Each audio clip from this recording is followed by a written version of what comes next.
Welcome, musicians, music fans, music collectors, members of the vinyl community. Welcome once again to Vinyl from the Cave. And today, a quick look at a few recent pickups for me, both on vinyl and CD.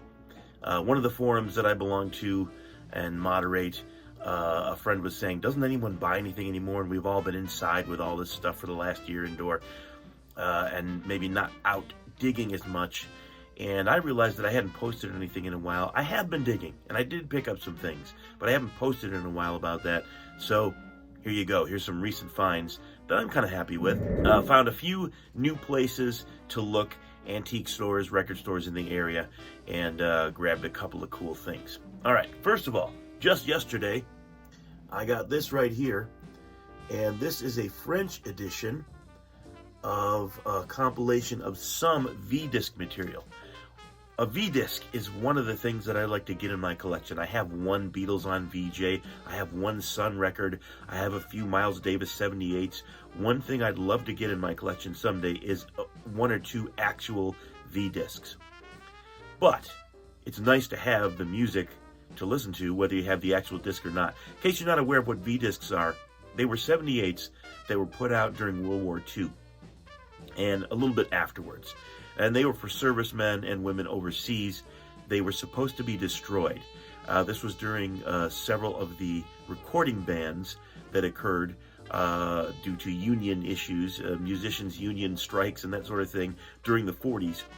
And musicians were not supposed to be in the studio recording. But to help the war effort, to help the government, because they said pretty please, a lot of artists and the musicians' union conceded to do these things called V-discs. And they were special, I don't want to call them collector's items because they were supposed to be destroyed, but they were special for sailors and soldiers and Marines and people overseas working on the war effort, but they were supposed to be collected and destroyed after the war. Obviously, a number of them weren't, and people found ways to smuggle them out and keep them, and we have a record of these things because they weren't all destroyed, thankfully. They're kind of hard to find, though, in good shape for collectors nowadays. I'd love to get one. But there's some really interesting music that you wouldn't hear anywhere else because, really, they weren't recording at that time.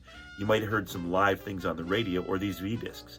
So this is some music that features Bing Crosby, not one of my favorites, but Perry Como, another one, not one of my favorites. I almost passed this up because of that. But the Mills Brothers are on here. Great vocal harmony group. And there's one track from Nat King Cole with his trio, and that to me was worth it. And by the way, it's in pristine condition, and it was $1. So yeah, good steal there. Also recently, I can't remember if I showed these or not, I don't think I did, but I found some Burning Spear at a local shop live, and he's one of my favorite reggae artists, so that was a good grab. This was on one of my Discogs want lists, and I just happened to see it and recognize the cover, and I said, yeah, I'm going to grab that. And it's Black Cat Trail, which is a comp of some very unique and interesting raw blues material. I mean, raw stuff. So this is good stuff. Elmore James, Big Boy Spires, Johnny Howard, Slim Pickens, and others on Black Cat Trail. You can find it on Discogs if you're willing to wait and pay exorbitant prices. This one actually was only $20. It's on the Mamlish label.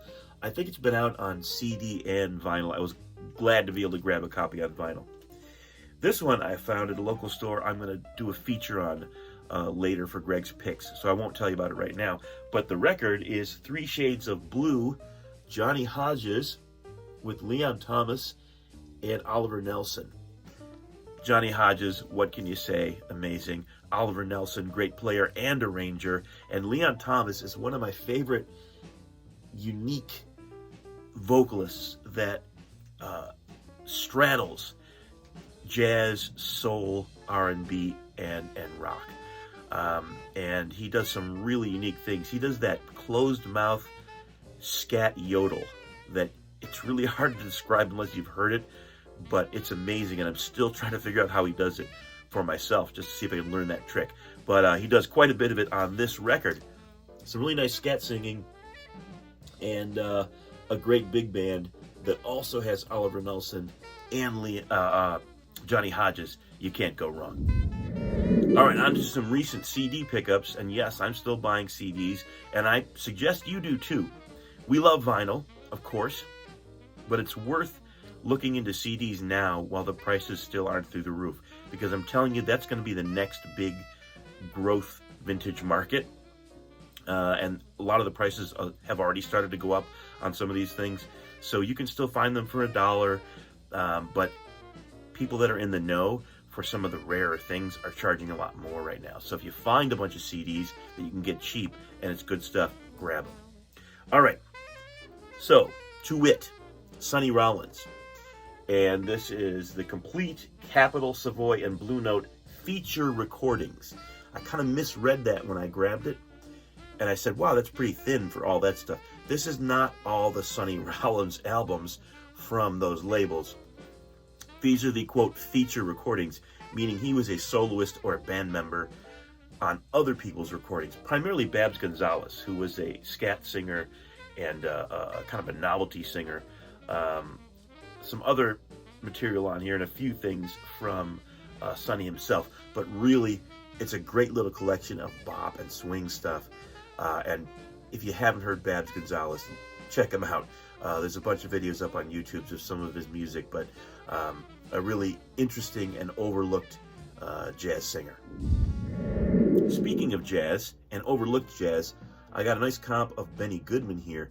And, you know, for years, I kind of avoided Benny Goodman, Glenn Miller, a lot of the standard white swing band leaders.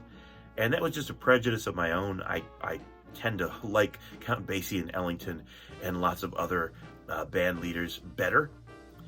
But Benny Goodman, for one, was a great player, a really good band leader who could really recognize talent and also integrated musicians, black and white musicians, on stage together long before anyone was doing anything, in like 10 or 15 years or more before Jackie Robinson did the same in baseball. So, you know, he's a very important guy. I've been re-exploring Benny Goodman recently, and I'm finding that I kind of like the music a lot more than I didn't give it credit for in the past. So I'm glad I found that. And also, $1. This one was a little more. I got it at a record store. You can see it about $10 there. But this is the King All-Stars.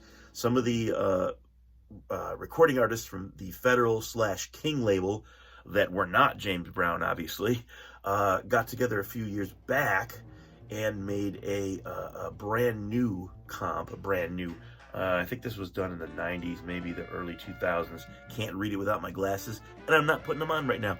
But it's the King All-Stars, and it's a nice blues/R&B record with some great singers and a really nice horn band, a really nice big band behind them.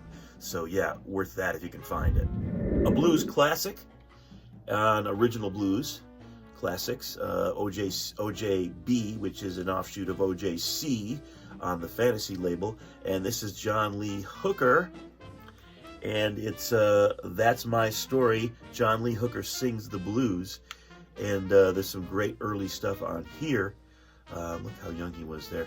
But yeah, a nice collection, and again, I didn't pay much for that, so that's always great when you can find some good material and you get it for a steal. And then, at the same store, I found some nice Beatles. One was a copy of Help on CD that I don't have on Parlophone. And the other was some Beatles from Hamburg in '62. And even though that looks like a very young Ringo on the cover, I think, and I haven't heard this one yet, but just looking at it and looking at the material on here, I'm guessing at least some, if not all of this, is Pete Best material. But I will listen to it and let you know in a future video if I remember correctly. But the Beatles in Hamburg in '62, with lots of German people standing around the stage saying "Machen Musik" over and over.